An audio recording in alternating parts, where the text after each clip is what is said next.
محترم ناظرین، آج ہم آپ کو واقعہ سنانے والے ہیں ایک شہزادی کا اپنے غلام سے زنا کرنا اور قبر میں لاکھوں سانپ۔ اس واقعے کو جاننے کے لیے ہمارے ساتھ رہیے گا۔ بسم اللہ الرحمن الرحیم۔ محترم ناظرین، کہا جاتا ہے کہ کسی ملک کا ایک بادشاہ تھا اور اس کی ایک بیٹی تھی جو کہ بہت ہی حسین و جمیل تھی۔ اس بادشاہ کا ایک غلام تھا جو کہ گھوڑوں کی دیکھ بھال کیا کرتا تھا اور وہ اچھی طرح یہ بات جانتا تھا کہ کیسے گھوڑوں کو اپنے قابو میں رکھا جائے۔ ایک مرتبہ شہزادی گھوڑے کے اوپر بیٹھ کر سیر کرنے کے لیے گئی۔ نوجوان نے اس شہزادی کو دیکھ لیا جب وہ گھوڑے کے اوپر بیٹھ کر سیر کرنے کے لیے جا رہی تھی۔ جب اس غلام نے اس شہزادی کو پہلی بار دیکھا تو اس کا دیوانہ ہو گیا۔ وہ شہزادی جب سیر کرنے کے لیے جاتی تو وہ غلام اسے دیکھتا رہتا۔ اس غلام کا دل کرتا کہ میں اس شہزادی سے کسی نہ کسی بہانے سے بات کروں اور وہ شہزادی مجھ سے محبت کرنے لگے اور ہمیشہ کے لیے میری بن جائے۔ اس غلام کی اتنی حیثیت تو نہیں تھی کہ وہ بادشاہ سے اس کی بیٹی کا رشتہ مانگ سکے، لیکن ایسا ہو سکتا تھا۔ اگر بادشاہ کی بیٹی اس کو پسند کر لیتی تو بادشاہ کو اپنی بیٹی کی بات ماننی پڑتی۔ وہ نوجوان غریب تھا مگر دیکھنے میں کسی شہزادے سے کم نہیں لگتا تھا۔ ایک دن اس غلام نے اپنے ساتھیوں سے کہا، میں دل ہی دل میں شہزادی کو پسند کرتا ہوں اور میرا دل کرتا ہے کہ میں اس سے نکاح کر لوں۔ جیسے ہی اس کے ساتھیوں نے یہ بات سنی تو کہنے لگے، تمہارا دماغ تو ٹھیک ہے، اگر بادشاہ کو یہ بات پتہ چلی تو وہ تمہیں کون سی سزا دے گا؟ اس غلام نے کہا، چاہے بادشاہ مجھے آگ میں زندہ جلا دے، میں نکاح کروں گا تو اسی شہزادی سے ہی کروں گا۔ ایک دن شہزادی ٹہلنے کے لیے نکلی تو وہ غلام بھی اس کے پیچھے پیچھے چل پڑا۔ غلام نے ایک چال چلی، جہاں جہاں گھوڑے نے چلنا تھا وہاں اس غلام نے کانٹے بچھا دیے۔ اب کوئی نہ کوئی کانٹا تو اس گھوڑے کو ضرور چبھنا تھا، اور ہوا بھی یہی۔ وہ غلام اپنی چال میں کامیاب ہو گیا۔ جب شہزادی جنگل میں ہرے بھرے منظر کو دیکھ رہی تھی، اچانک کانٹا لگنے سے اس گھوڑے نے بدکنا شروع کر دیا اور گھوڑا آپے سے باہر ہو گیا۔ اس غلام کو پتا تھا کہ اس گھوڑے کو کس طرح قابو میں کرنا ہے۔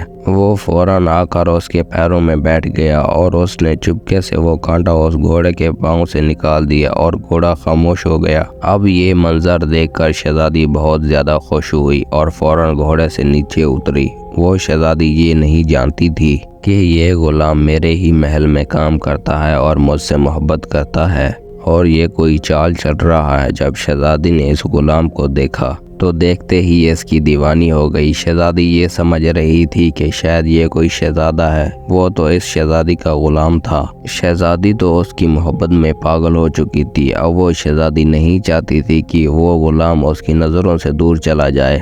شہزادی نے اس سے پوچھا، تم کہاں رہتے ہو؟ اس نے کہا، میں آپ کے محل میں کام کرتا ہوں۔ اس نے کہا، تم شہزادے نہیں ہو؟ اس نے کہا، نہیں، میں شہزادہ نہیں بلکہ آپ کے محل میں آپ کے گھوڑوں کی دیکھ بھال کرتا ہوں۔ اس شہزادی نے کہا، تم نے بہت اچھا کام کیا ہے، مگر میرے والد صاحب سنیں گے تو تم سے بہت زیادہ خوش ہوں گے اور تمہیں انعام بھی دیں گے۔ وہ شہزادی اس سے باتیں کرنے لگی۔ باتیں کرتے کرتے وہ اتنا کھو گئی کہ اسے پتہ بھی نہ چلا کہ رات ہو گئی۔ اب اس غلام نے کہا، شہزادی صاحبہ، اس رات کو جنگل سے نکلنا ٹھیک نہیں۔ اگر آپ برا نہ مانے تو آج کی رات ہم جنگل میں گزار لیتے ہیں۔ میں کسی سے نہیں ڈرتا اور میرے ہوتے ہوئے آپ کو کوئی جانور یا کوئی درندہ نقصان نہیں پہنچا سکتا۔ یہ میرا آپ سے وعدہ ہے۔ شہزادی کو تو اس غلام سے محبت ہو چکی تھی اور اس کی ہاں میں ہاں ملاتی جا رہی تھی۔ اب وہ دونوں جنگل میں رات گزار رہے تھے اور ایسا ایسا دونوں ایک دوسرے کے قریب آئے۔ اتنا قریب آ گئے وہ زنا کر بیٹھے۔ اب وہ غلام پریشان ہو گیا کہ میں اور شہزادی ایسا کام کر چکے ہیں جس کے لیے بادشاہ ہمیں کبھی معاف نہیں کرے گا۔ صبح ہوتے ہی وہ غلام شہزادی سے کہنے لگا، آپ تو اتنے بڑے ملک کی شہزادی ہیں اور میں ایک ادنا سا غلام ہوں۔ آپ کے ابا جان مجھے قبول کریں گے؟ اب میرے جو آپ کے درمیان تعلقات بن گئے ہیں، اس کی ہمیں بہت بھیانک سزا ملے گی۔ اس نے کہا کہ تمہیں سزا نہیں ملے گی، جو میں چاہتی ہوں میرے بابا وہی کریں گے۔ میں اپنے بابا جان سے تمہاری اور اپنی بات کروں گی، مگر اس سے پہلے تمہیں ان کے پاس جانا ہوگا۔ اب وہ غلام فیصلہ کر چکا تھا کہ پریشان ہونے سے بہتر ہے کہ بادشاہ سے جا کر بات کی جائے اور اپنی قسمت آزمائی جائے۔ آگ میں جلنا نصیب ہوتا ہے یا شہزادی نصیب میں ہوتی ہے؟ وہ شہزادی کہنے لگی میں تم سے نکاح کروں گی، تم جا کر میرے ابا جان سے بات کرو۔ وہ غلام شہزادی کو لے کر بادشاہ کے پاس حاضر ہوا اور جا کر پورا واقعہ سنایا۔ اس نے کہا کل رات آپ کی بیٹی میرے ساتھ جنگل میں تھی، جان کی امان پاؤں تو آپ شہزادی کا نکاح میرے ساتھ کر دیں، آپ کا مجھ پر بہت بڑا احسان ہوگا۔ میں آپ کی بیٹی سے بہت زیادہ محبت کرتا ہوں اور آپ کی بیٹی بھی مجھ سے محبت کرتی ہے۔ بادشاہ نے غلام کے منہ سے یہ بات سنی تو غصے سے بولا اپنی حیثیت دیکھ اور میری حیثیت دیکھ۔ بادشاہ سوچنے لگا کہ اس غلام نے میری بیٹی کی جان بچا کر مجھ پر بہت بڑا احسان کیا ہے۔ بادشاہ نے اپنی بیٹی کو بلایا اور اس سے پوچھا کیا تم اس غلام سے شادی کرنا چاہتی ہو؟ وہ کہنے لگی جی ہاں میں اس سے شادی کرنا چاہتی ہوں اور میں اس سے بہت محبت کرتی ہوں، میں اس کے بغیر نہیں رہ سکتی۔ یہ سنتے ہی بادشاہ سمجھ گیا کہ میری بیٹی کا جو فیصلہ ہوتا ہے وہ اٹل ہوتا ہے، اب وہ اپنے فیصلے سے پیچھے نہیں ہٹے گی۔ میری بیٹی کو بہکانے والا یہ غلام ہے۔ بادشاہ نے سوچا کہ میں اس غلام کے سامنے ایسی شرط رکھوں گا کہ یہ اس کو پورا کر نہیں سکے گا۔ بادشاہ نے اس غلام سے کہا کہ اگر میری بیٹی سے شادی کرنا چاہتے ہو تو میری ایک شرط پوری کرنی ہوگی، تو میں اپنی بیٹی کا نکاح تمہارے ساتھ کرنے کے لیے تیار ہوں، اور یاد رکھنا اگر تم اس شرط کو پورا نہیں کر سکو گے تو ہمارے قانون کے مطابق تمہیں جلتی ہوئی آگ میں ڈال دیا جائے گا۔ اب فیصلہ تمہارے ہاتھ میں ہے، تم کیا کرنا چاہتے ہو؟ غلام نے کہا میں آپ کی ہر شرط کو ضرور پورا کروں گا۔ بادشاہ نے کہا کہ ہمیں 2 بوریاں بھر کر سانپ لا کر دو۔ بادشاہ نے یہ شرط اس لیے رکھی تھی، وہ جانتا تھا کہ یہ غلام کبھی بھی یہ شرط پوری نہیں کر سکے گا۔ وہ نوجوان کہنے لگا ٹھیک ہے میں یہ شرط ضرور پوری کروں گا۔ وہ محل سے واپس اپنے گھر آیا اور بہت پریشان تھا۔ جب اس کے باپ نے اس کا چہرہ دیکھا تو اس کو کہنے لگا بیٹا کیا بات ہے، تم بہت زیادہ پریشان لگ رہے ہو۔ اس نے اپنے باپ سے کہا کہ بابا جان مجھ سے بہت بڑی غلطی ہو گئی ہے، میں اس ملک کی شہزادی سے محبت کر بیٹھا ہوں اور محبت ہی محبت میں اس کے ساتھ زنا کر بیٹھا ہوں، جس کی سزا بادشاہ مجھے ضرور دے گا۔ یہ سن کر اس کا باپ اس سے بہت ناراض ہوا اور کہنے لگا میں نے تمہاری تربیت ایسی نہیں کی تھی کہ تم ایک شہزادی سے محبت کرو اور محبت میں بھی اس کے ساتھ زنا کرو۔ تم نے ایسا کیوں کیا؟ یہ ہمارے دین میں حرام ہے، تم نے زنا کر کے بہت بڑا گناہ کیا ہے۔ وہ کہنے لگا بابا اب میں کیا کروں، میں اس شہزادی کے ساتھ زندگی گزارنا چاہتا ہوں کہ اس کی بدنامی نہ ہو، اگر لوگوں کو پتہ چلے گا تو اس کی بہت بدنامی ہوگی۔ اب آپ مجھے بتائیں میں بادشاہ کی اس شرط کو کیسے پورا کروں؟ میں اتنے سانپ کہاں سے پورے کر سکوں گا؟ کیا آپ مجھے اس بارے میں بتا سکتے ہیں؟ اس کے باپ نے کہا ابھی تم کام پر جاؤ، جب شام کو گھر واپس آؤ گے تو میں تمہیں بتاؤں گا اور تم اتنے سارے سانپ کہاں سے پورے کرو گے یہ بھی تمہیں سمجھاؤں گا۔ وہ غلام محل میں واپس چلا گیا اور اپنے کام میں مصروف ہو گیا۔ جب شام ہوئی تو گھر واپس آیا، اس کا باپ اس کا انتظار کر رہا تھا۔ باپ نے کہا 2 بوریاں لائے ہو؟ اس نے کہا جی ہاں میں لایا ہوں، اب آگے کا طریقہ آپ مجھے بتا دیں۔ تو باپ نے کہا اس شہر میں 100 سال پرانا قبرستان ہے، اس قبرستان میں ایک قبر ہے، اس قبر سے ساری مٹی ہٹانا، پھر ایک اینٹ ہٹانا اور پھر اس بوری کا منہ سوراخ پر رکھ دینا۔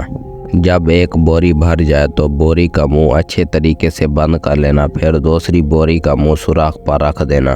جب وہ بھی بھر جائے تو اچھے طریقے سے قبر کو بند کر دینا۔ یہ سن کر اگلے ہی دن اس کا بیٹا اپنے باپ کی بات پر عمل کرتے ہوئے قبرستان پہنچ گیا۔ قبرستان میں جاتے ہوئے اس کو بہت زیادہ ڈر لگ رہا تھا۔ وہ اس قبر پر پہنچ گیا جس کے بارے میں اس کے باپ نے اس کو بتایا تھا، اور جس طریقے سے اس کے باپ نے بتایا تھا اس نے ایک اینٹ ہٹائی اور پوری بوری کا منہ اس کے اوپر رکھ دیا، اور ایک ایک کر کے سانپ پوری بوری کے اندر جا رہے تھے۔ ایسا لگ رہا تھا کہ جیسے اس قبر میں بے شمار سانپ ہوں۔ آہستہ آہستہ وہ بوری سانپوں سے بھر گئی۔ اس نے اچھے طریقے سے بوری کا منہ بند کیا، پھر سوراخ پر دوسری بوری رکھی۔ کچھ ہی دیر میں دوسری بوری بھی سانپوں سے بھر چکی تھی۔ یہ دیکھ کر نوجوان بہت زیادہ پریشان ہو رہا تھا کہ آخر اس شہر میں اتنے زیادہ سانپ ہیں، مجھے خبر ہی نہیں تھی۔ اور وہ اس بات سے بھی پریشان تھا کہ آخر اس انسان نے ایسا کون سا گناہ کیا ہوگا کہ اس کی قبر سانپوں سے بھری پڑی ہے اور اتنے سخت عذاب میں مبتلا ہے۔ بہرحال اس نے دونوں بوریاں بھری اور بادشاہ کے پاس لے گیا۔ بادشاہ یہ دیکھ کر حیران رہ گیا کہ تم یہ بوریاں کہاں سے لے کر آئے ہو؟ اس نے بتایا کہ ہمارے شہر میں بہت پرانا قبرستان ہے، وہاں ایک قبر ہے جس قبر کا پتہ مجھے میرے بابا نے دیا تھا، میں یہ سانپوں کی 2 بوریاں وہاں سے بھر کر لے کر آیا ہوں۔ بادشاہ نے کہا کہ فوراً اپنے بابا کو بلاؤ، اور ہمارے لیے اور تمہارے لیے سب کے لیے یہ جاننا ضروری ہے کہ آخر اس قبر والے نے ایسا کون سا گناہ کیا تھا جس کی قبر سانپوں سے بھری پڑی ہے۔ ایسا لگ رہا تھا کہ جیسے بادشاہ کو یہ بات معلوم ہو، لیکن اس کے باپ کے ذریعے ہی اس کے بیٹے تک یہ بات پہنچانا چاہتا ہو۔ اس لڑکے نے اپنے بابا کو بلایا۔ شہزادی بھی دربار میں موجود تھی۔ وہاں موجود تمام لوگ ہکے بکے ہو کر سانپوں کی بوریاں دیکھ رہے تھے۔ بادشاہ نے اس کے باپ سے کہا کہ آپ اس نوجوان کے والد ہیں؟ انہوں نے کہا جی ہاں۔ انہوں نے کہا آپ جانتے ہیں اس قبر میں اتنے سانپ موجود کیوں تھے؟ اس نے کہا جی ہاں، اس لیے میں نے اپنے بیٹے کو وہاں سے یہ سانپ لانے کے لیے بھیجا تھا۔ بادشاہ کہنے لگا تو کیا آپ اپنے بیٹے کی شرط پوری کروانا چاہتے تھے، یا اس نے جو گناہ کبیرہ کیا ہے اس سے اس کو سبق حاصل کروانا چاہتے تھے؟ آپ کے بیٹے نے میری بیٹی کے ساتھ جو کچھ کیا ہے اس کی سزا یہی ہونی چاہیے تھی۔ اس کے باپ نے کہا کہ جی ہاں، میں اپنے بیٹے کو کچھ دکھانا چاہتا تھا۔ تو پھر بادشاہ نے کہا کہ بتاؤ، یہاں موجود تمام درباریوں کو یہ بات بتاؤ، اور میری بیٹی کو بھی بتاؤ، اور اپنے بیٹے کو بھی بتاؤ۔ اس کے باپ نے بتانا شروع کیا کہ بیٹا، جس قبر سے تم سانپوں کی 2 بوریاں بھر کر لے کر آئے ہو، یقین کرو اگر اس قبر سے تم 100 بوریاں بھی بھر کر لے آتے، وہ ساری بوریاں ختم ہو جانی تھی، مگر اس قبر سے سانپ کبھی ختم نہیں ہونے تھے، کیونکہ قبر والے نے گناہ کبیرہ کیا ہے۔ اس کے بیٹے نے کہا کہ ابا جان، کون سا ایسا گناہ کبیرہ؟ باپ نے کہا وہ قبر والا زانی تھا، ایک بار نہیں بلکہ ہر رات وہ زنا کیا کرتا تھا، یہاں تک کہ وہ طوائفوں کے اڈے پر جایا کرتا تھا، یہاں تک کہ جب اس کو موت آئی تب بھی وہ زنا کر رہا تھا۔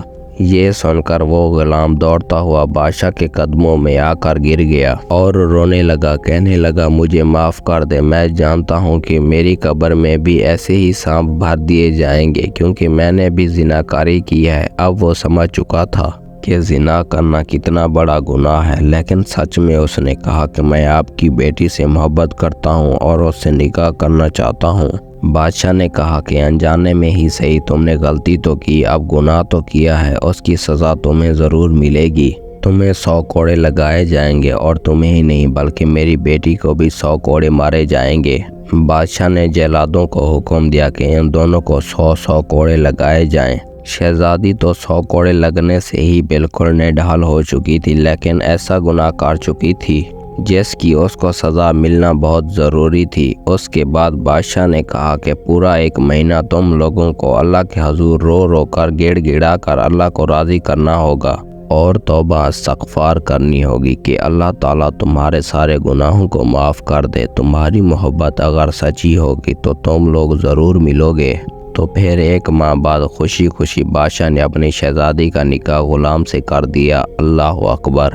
تو ناظرین، آپ نے دیکھا کہ کس طرح زنا کرنے والے کی قبر سانپوں سے بھری پڑی تھی۔ اس لڑکے نے اس قبر سے 2 بوریاں سانپ بھر کر نکالے، اگر وہ اور بوریاں بھی لے جاتا تو بھر جاتی۔ آپ خود ہی سوچ سکتے ہیں کہ زنا کرنے والے کا قبر میں کیا حال ہوتا ہے۔ آخر میں اللہ پاک سے دعا ہے کہ اللہ پاک ہمارے بچوں کو، ہمارے آنے والے نسلوں کو اور ہمارے نوجوانوں کو اس گناہ کبیرہ سے بچائے، آمین۔